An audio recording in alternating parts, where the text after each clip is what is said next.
Assalamualaikum warahmatullahi wabarakatuh. Masih dengan Iwan Setiawan di sini. Baiklah, pada kesempatan yang baik ini saya akan membahas salah satu materi, yaitu di materi pemeliharaan kelistrikan kendaraan ringan. Oke, sebelum kita mulai pelajaran, kita awali dengan berdoa dahulu dalam hati. Kemudian jangan lupa isi absen dulu ya. Oke, jadi di teknik kendaraan ringan otomotif atau TKRO itu ada tiga mata pelajaran yang harus kalian ampuh, yaitu pertama PMKR, kedua PSPTKR, ketiga PKKR. Nah, jadi apa itu PMKR? PMKR adalah pemeliharaan mesin kendaraan ringan, kemudian PSPTKR pemeliharaan sasis pemindah tenaga kendaraan ringan, kemudian ada lagi PKKR yaitu pemeliharaan kelistrikan kendaraan ringan. Oke, jadi kalau sistem kelistrikan yang dipelajari itu apa saja yang di PKKR atau kelistrikan bodi, yaitu mengenai penerangan, lampu-lampu ya, tanda peringatan ya, kemudian wiper, yang kedua aksesoris yaitu radio tape ya, kemudian air conditioner atau pendingin, instrumen panel yaitu dashboard ya yang di depan supir, kemudian alarm atau pengaman. Kemudian kelistrikan mesin itu terdiri dari pengapian, sistem starter dan sistem pengisian. Oke, selanjutnya untuk kelistrikan bodi itu terdiri dari penerangan dan tanda-tanda ya. Jadi ada lampu-lampu kota, lampu kepala, lampu sen, lampu hazard atau bahaya ya, yang biasanya untuk ambulan atau misalnya ada iring-iringan pengawal presiden ya, itu pakai lampu hazard. Atau misalnya kalian parkir sedang ganti ban, itu harus nyalakan lampu hazard. Kemudian ada lampu rem, ada lampu parkir atau mundur, dan klakson. Wiper atau ini penghapus kaca ya. Jadi ada washer itu yang menyemprotkan air. Ada low itu untuk gerakan lambat. Ada dari wiper itu jadi gerakannya bisa lambat. Kemudian high itu gerakan yang cepat. Stop untuk berhenti. Intermittent itu hanya bergerak cuma sekali saja. Oke, jadi lampu kota. Jadi kalau lampu kota itu biasanya dinyalakannya menjelang sore ya. Jadi sampai malam juga dia tetap nyala. Jadi akan menunjukkan lebar dari suatu kendaraan. Jadi kelihatan dari depan atau dari belakang lebarnya segimana gitu ya. Jadi yang nyala 4, 2 di depan, 2 di belakang. Kemudian lampu kepala itu hanya di depan.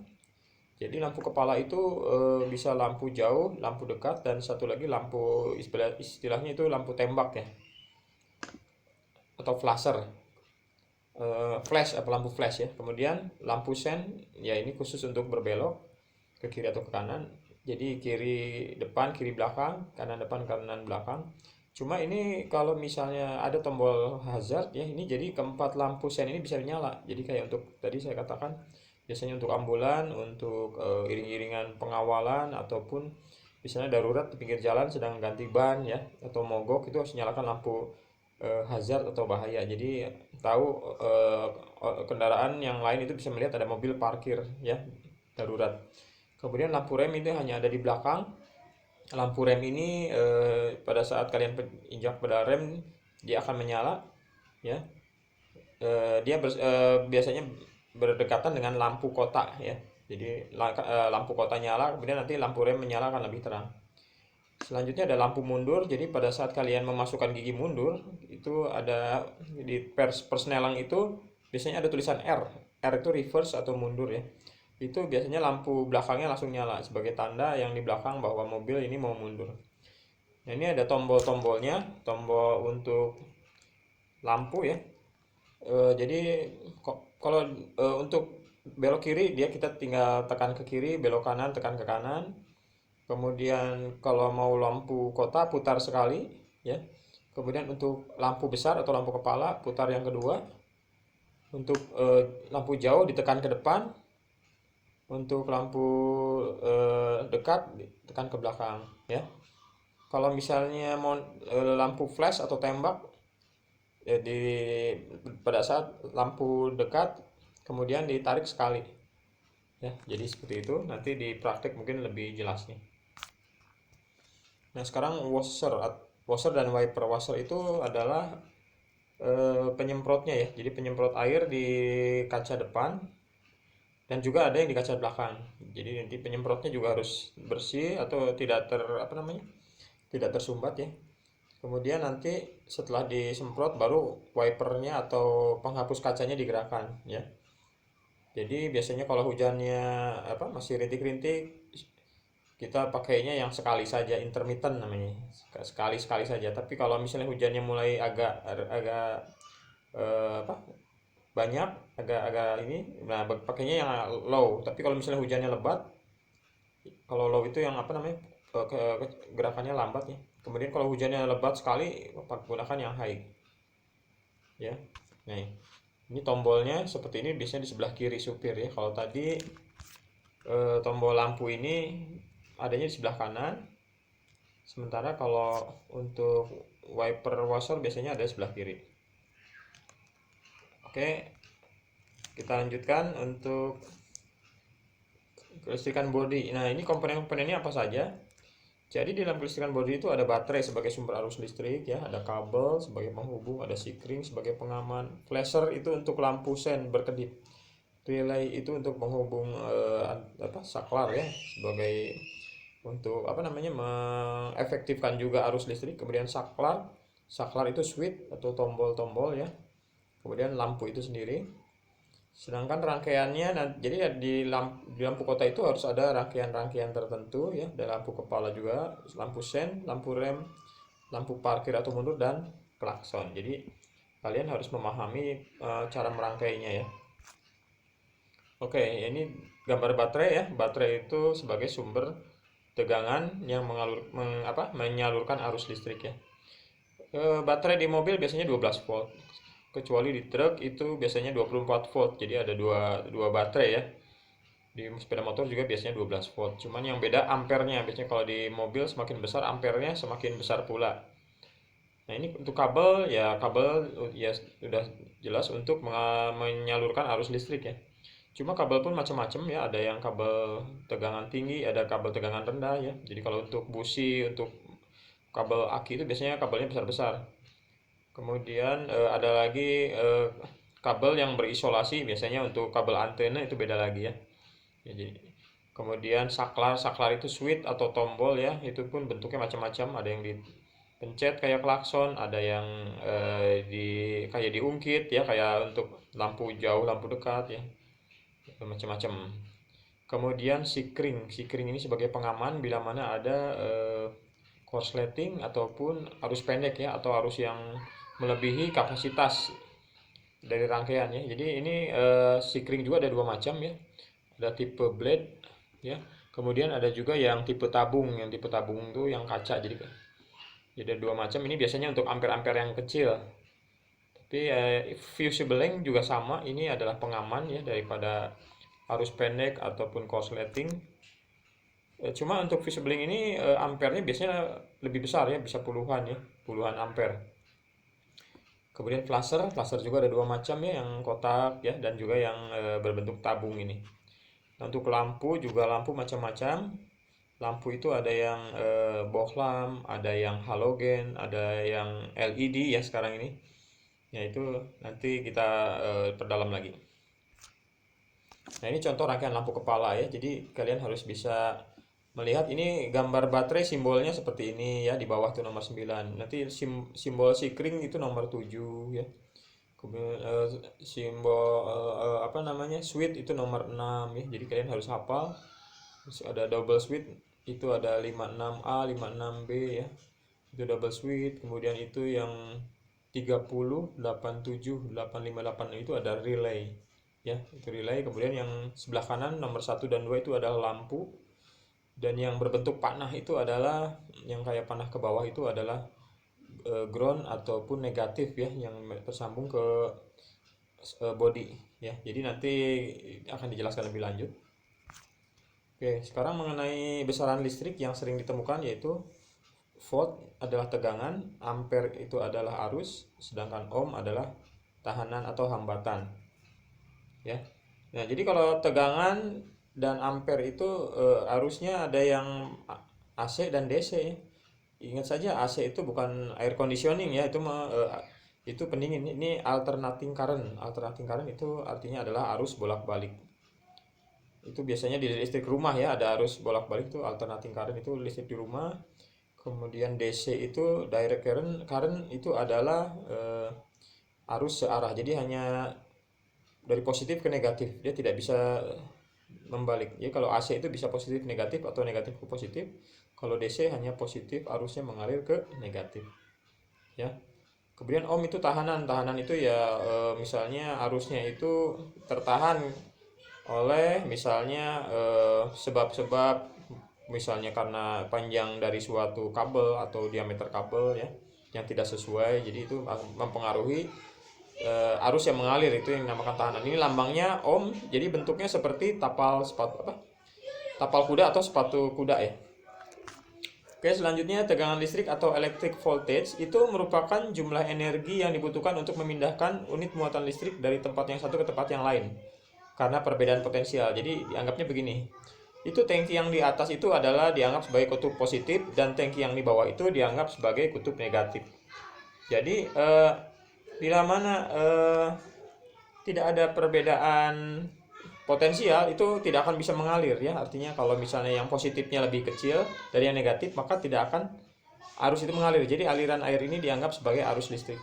Sedangkan apa beda potensial itu ya karena ada perbedaan muatan, kemudian akhirnya akan mengalir dari positif ke negatif. Jadi ini ilustrasinya seperti itu.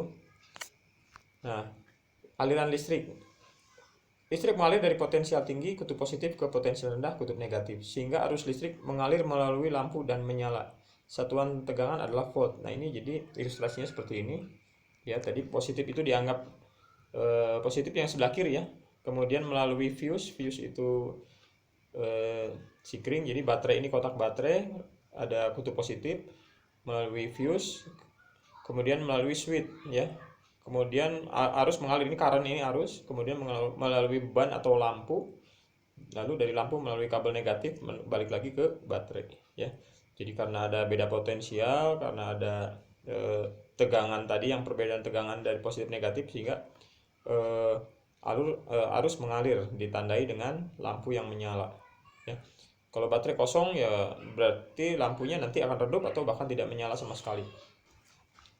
Oke, arus listrik.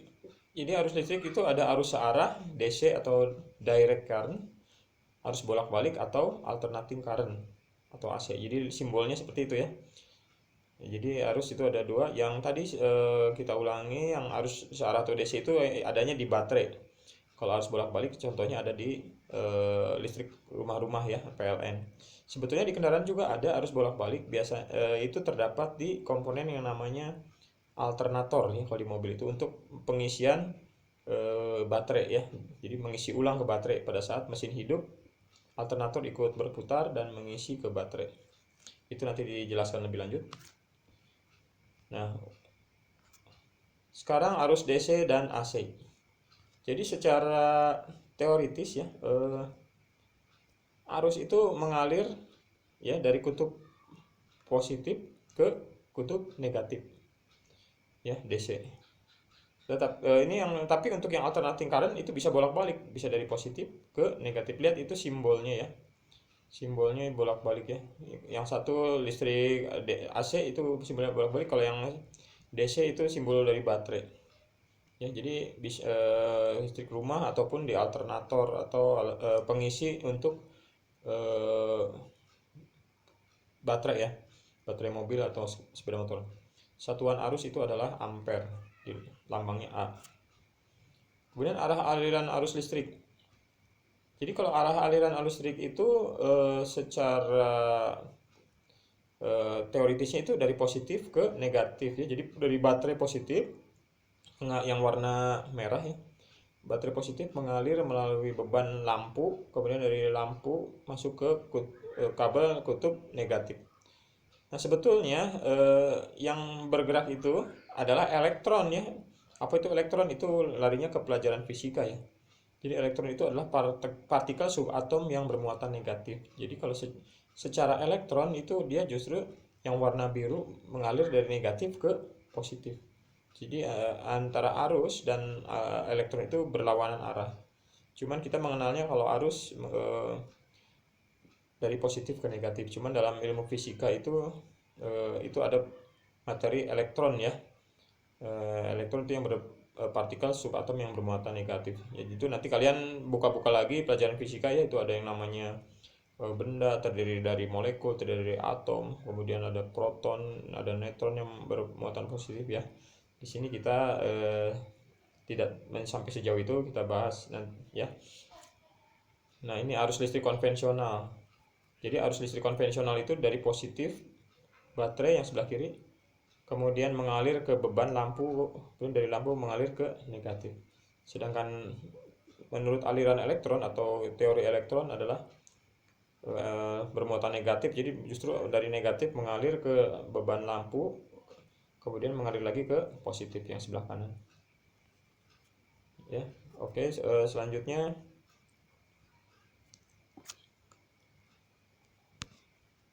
arus listrik mengalir melalui konduktor dan elektrolit. Nah, itu apa yang dimaksud dengan konduktor? Konduktor itu penghantar ya. Jadi misalnya kabel. Kabel itu adalah salah satu penghantar yang sangat baik ya. Jadi untuk mengalirkan arus listrik. Jadi pada saat arus listrik mengalir di dalam suatu penghantar atau konduktor itu akan terjadi yang namanya pembangkitan panas nomor satu. Jadi contohnya di mana? Contohnya ada di headlight. Headlight itu lampu depan ya. Itu bisa panas tuh kalau lama-lama. Kalau lampu-lampu bohlam biasanya. Kemudian cigarette lighter itu bisa menghasilkan panas karena cigarette lighter itu adalah alat untuk menyalakan rokok ya. Jadi dia semacam elemen pemanas kayak setrikaan atau dispenser ya. Jadi ada elemen pemanas. Kalau kemudian pada fuse itu sikring juga akan terasa panas ya. Kemudian yang nomor dua ada aksi kimia. Contohnya elektrolit pada aki kendaraan atau baterai. Jika dihubungkan arus listrik akan mengalir. Jadi dalam air aki atau elektrolit H2SO4 itu pada saat listrik mengalir itu akan terjadi proses apa namanya reaksi kimia ya. Itu jatuhnya ke pelajaran apa ya, kimia ya. Itu ada dari kutub positif ke kutub negatif, dari negatif ke positif itu ada perpindahan ataupun proses secara kimia. Kemudian aksi magnet ya. Aksi magnet itu jika kabel dan kumparan itu adalah lilitan ya. Jika kabel atau lilitan dialiri arus listrik akan timbul medan magnet, akan timbul semacam gaya tarik ya gitu. Oke, kita lanjutkan. Nah, sekarang kita bahas mengenai tahanan atau hambatan. Nah, tahanan itu atau hambatan itu diibaratkan begini, ada dua tangki. Yang satu tangki di atas, yang satu di bawah. Nah, bila mana pipanya berukuran lebih besar, maka aliran cairan itu tidak ada hambatan, artinya lancar mengalir. Nah, sekarang yang tangki B itu yang tangki yang di atas dan di bawah itu pipanya diperkecil, itu akan lama mengalirnya. Nah, itulah yang dinamakan hambatan ya. Jadi hambatan atau tahanan. Jadi itu hanya sebagai ilustrasi saja. Jadi seperti apa implementasinya? Nah, arus listrik akan mengalami hal berikut bila mengalir melalui konduktor. Konduktor itu tadi apa ya, penghantar listrik yang baik ya. Contohnya pada emas, perak, tembaga, aluminium dan besi. Ya, jadi kalau misalnya ada arus listrik yang mengenai komponen ini hati-hati, atau arus listrik terutama arus listrik AC ya. Itu misalnya atap yang sekarang ini terbuat dari atap-atap aluminium atau besi, jadi jangan sampai ada kabel terbuka, itu bisa kesetrum ke kita ya. Nah itu, jadi ini penghantar listrik yang baik. Kemudian nomor 2, semikonduktor mengalir namun tidak semudah konduktor, misalnya silikon dan germanium. Nah jadi ada komponen di otomotif juga yang menggunakan silikon dan germanium. Nanti kita bahas itu di pelajaran engine biasanya. Kemudian nomor 3, isolator. Material yang tidak dapat dialiri arus listrik seperti kaca, karet, kertas, plastik, vinil, dan porselen. Nah, jadi kalau misalnya kabel ataupun tembaga itu ditutup oleh isolator, nah itu fungsinya adalah untuk menghindari kebocoran atau mungkin bisa nyetrum ke kitanya ya. Jadi contohnya kabel ya, itu dia pas di isolator atau ditutup supaya tidak terjadi arus yang keluar atau kebocoran atau bisa nyetrum kepada kita ya. Itu. Terus hubungan antara diameter dan panjang konduktor dengan tahanan. Jadi diameter dan panjang konduktor, anggap saja diameter dan panjang kabel ya. Itu bisa pengaruh kepada hambatan atau tahanan. Contohnya konduktor kabel. Jika penampang konduktor, misalnya penampang ukuran kabel lebih besar, maka tahanan akan lebih rendah. Artinya arus akan mengalir pada penampang lebih besar. Jadi kalau kabel yang besar itu arusnya lebih lancar. Ya.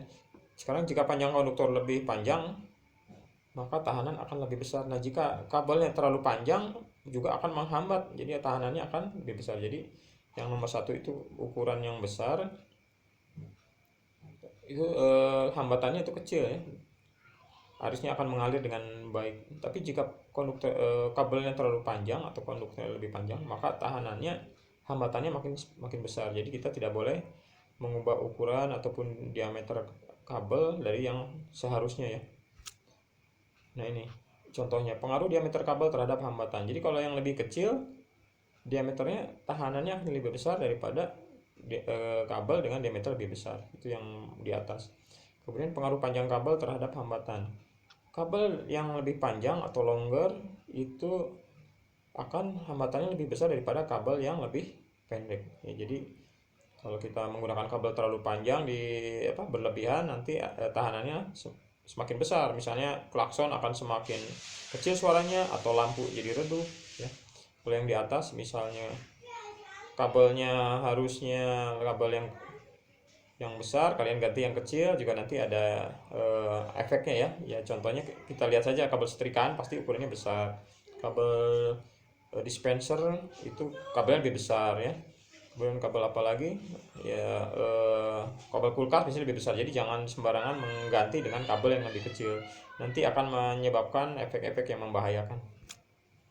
Hubungan antara diameter dan panjang konduktor dengan tahanan. Nah, jika temperatur naik, maka tahanan ikut naik. Maksudnya begini. Jadi bila mana kabel dalam keadaan panas, ya, suhu tinggi, itu tahanannya, hambatannya makin besar. Artinya arus listrik akan terganggu atau terhambat, sehingga lampu ini lama-lama akan redup dan semakin redup. Semakin panas semakin redup. Ya, jadi terhambat. Kemudian tahanan sambungan atau kontak resisten.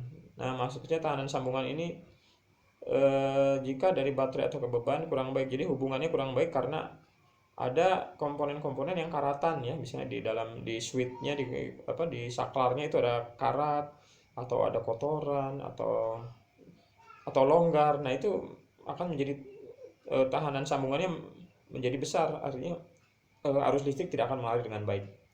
Jadi di sini ibaratnya di kunci kontaknya ini katakanlah karatan atau kotor, nanti lampunya jadi redup atau nggak nyala. Atau di baterainya longgar, positif atau negatifnya longgar, juga nanti lampu tidak menyala. Dan bahayanya itu terjadi percikan ya, apalagi kalau di situ ada uap bensin atau ada thinner ya.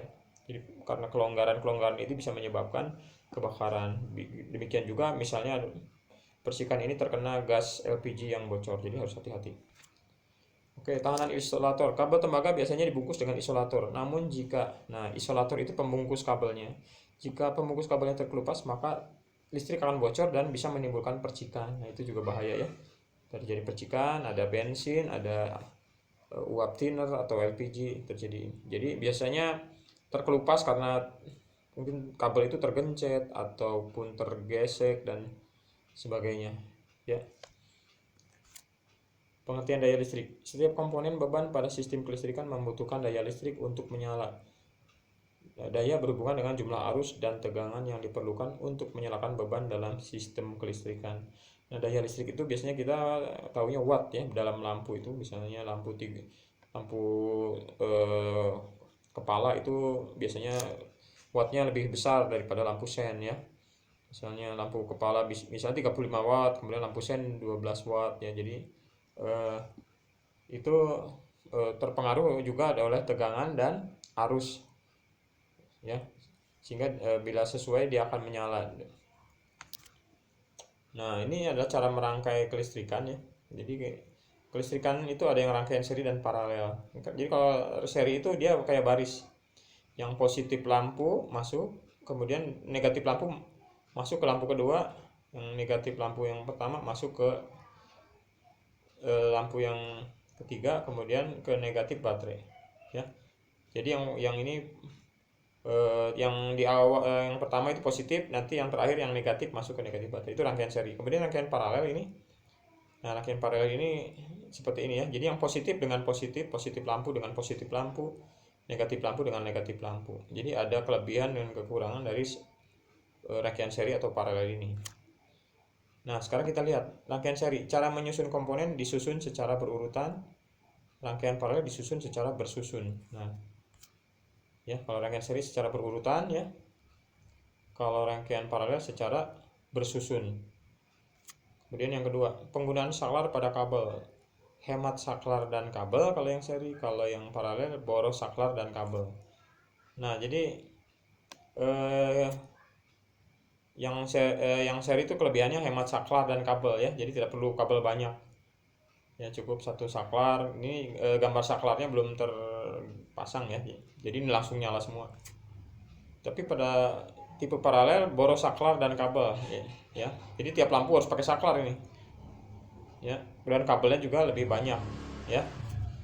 Kemudian kontinuitas itu hubungan ya, kontinuitas komponen kelistrikan. Untuk rangkaian seri, jika satu padam maka akan padam semua. Lihat rangkaian seri. Nah, jika lampu 1 2 3 ya, yang satu padam nanti yang lain ikut padam ya, terputus ya. Itu kekurangannya rangkaian seri. Sedangkan pada rangkaian paralel, jika yang satu padam yang lain tetap menyala. Nah, rangkaian paralel jika lampu satu padam yang lain tetap menyala karena positif dan negatifnya itu terpisah ya. Masing-masing terpisah langsung ke baterai. Itu kelebihan dari rangkaian paralel. Kemudian kondisi komponen kelistrikan berpijar tidak sama terang. Nah, jadi rangkaian seri ini nyala lampunya tidak sama terang, tergantung dari tadi apa maksudnya, hambatannya ataupun wattnya ataupun ya banyak pengaruhnya ya. Jadi kalau yang seri lampunya tidak sama terangnya. Tapi pada lampu paralel berpijar sama terang ya. Jadi tidak menjadi masalah di rangkaian paralel. Nah, itulah perbedaannya. Terakhir adalah hambatan total atau tahanan total. Jadi tahanannya lebih besar dibandingkan hambatan terbesar pada rangkaian. Jadi hambatan totalnya lebih besar dibandingkan hambatan terbesar pada rangkaian. Jadi hambatannya lebih mengalami kerugian ya. Jadi hambatannya bisa lebih besar di rangkaian seri, sedangkan di rangkaian paralel hambatannya lebih kecil dibandingkan hambatan terkecil pada rangkaian. Nah, ini jadi ya itu pengaruhnya tadi ke lampu berpijar sama terang ya, karena hambatannya di paralel itu berpijar sama terang karena hambatannya lebih kecil dibandingkan hambatan terkecil pada rangkaian. Sedangkan di lampu rangkaian seri berpijar tidak sama terang karena hambatan totalnya lebih besar daripada hambatan terbesar pada rangkaian. Jadi ternyata paralel ini lebih banyak keunggulannya. Alhamdulillah, mungkin itu saja materi pada hari ini. Jangan lupa kalian untuk mengerjakan tugas-tugasnya di ikhlas ya. Dan juga Bapak mohon maaf bila mana ada penjelasan Bapak terlalu cepat ataupun kurang dipahami, dan bila mana ada yang salah. Bisa kalian nanti mencari referensi yang tambahan yang lain bila masih ada yang kekurangan dari Bapak ya. Mungkin itu saja. Wabillahi taufiq wal hidayah. Wassalamualaikum warahmatullahi wabarakatuh.